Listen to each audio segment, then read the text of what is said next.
பெண்கள் கண்டிப்பாக தலையில் பூ வைக்கணும். சார் என்ன சார் நீங்கள் வேறு இந்த மாதிரி வீடியோலாம் போட்டுறீங்க, எங்கள் அம்மா விடவே மாட்டேன்றாங்க, எங்கள் வீட்டுக்காரரும் அதே மாதிரி தான், பூ வச்சுக்கிட்டு போங்கிறாங்க. சார் எல்லோரும் ஒரு மாதிரி பார்க்குறாங்க. சார் தயவு செஞ்சு இந்த நிகழ்ச்சியை அந்த மாதிரி பேசாதீங்க. பூ வைக்கிறதுங்கிறது மகாபாக்கியம். நீங்கள் நினச்சிட்ருக்கீங்க சுமங்கலி தத்துவத்தை அதை அதிகப்படுத்துவது அப்படின்னு. உண்மைதான், நான் இல்லைன்னு சொல்ல. ஆனால் எப்படி அதிகப்படுத்தும்ங்கிறத நீங்கள் முதல்ல புரிஞ்சுங்க.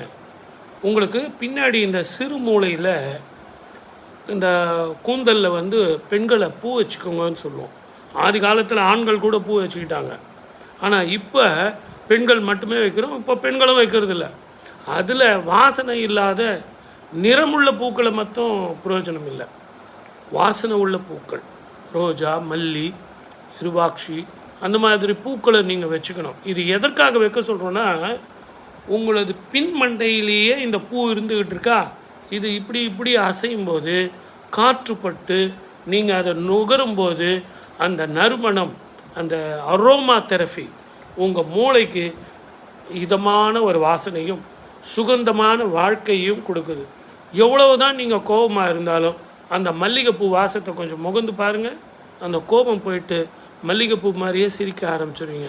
கடவுளுடைய படைப்பில் என்ன ஒரு வெண்மை இல்லை, எவ்வளோ அழகாக இருக்குல்ல, என்ன வாசனை இல்லை. எவ்வளவு தான் குடும்பத்தில் பிரச்சனைகள் இருந்தாலும் அந்த நறுமணம், அந்த வாசனை அந்த கோபத்தை எல்லாம் போக்கிவிடும். அதனால தான் பெரியவங்க அந்த காலத்தில் சொன்னாங்க, காலையில் எழுந்த உடனே பூக்களை பறித்து அந்த பூக்களை கட்டி ஒரு சின்ன துண்டாவது நீங்கள் தலையில் வச்சுங்க, ஒரே ஒரு பூவாவது நீங்கள் வச்சுங்க. அந்த மனம், அந்த குணம், அந்த நிறம் உங்களுடைய வாழ்க்கையில் மிகப்பெரிய திருப்பத்தை கொடுக்கும்.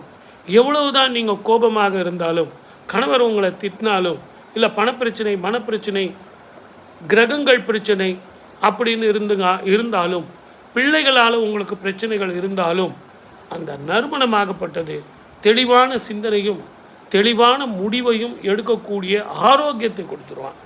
அதே மாதிரி இந்த பூக்களினுடைய குணங்கள் என்ன அப்படின்னு கேட்டிங்கன்னா, கண் திருஷ்டிகள் போக்கும், ஆரோக்கியத்தை தரும். எப்படிப்பட்டவர்கள் எப்படிப்பட்ட திருஷ்டியாக இருந்தாலும் அந்த பூ வாங்கிக்கும். அதனால தான் உங்களை பூ வைக்க சொல்கிறது. அதனால தான் கோவிலில் நாங்கள் பூ தரோம். ஆகவே நறுமணம் உள்ள பூக்களை தயவு செஞ்சு இந்த நிகழ்ச்சியை பார்த்த பிறகு தலையில் கொஞ்சம் பூ வச்சுங்க, மறக்காமல் செய்யுங்க.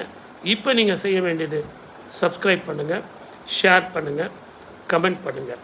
சப்ஸ்கிரைப் பண்ணும்போது ஒவ்வொரு நாளும் காலை மாலை ஏஆர் பாலகிருஷ்ணா ரெட்டி பாலுஜி இந்த சேனலில் இருந்து உங்களுடைய ஐடிக்கு ஒரு ப்ரோக்ராம் வந்துடும்.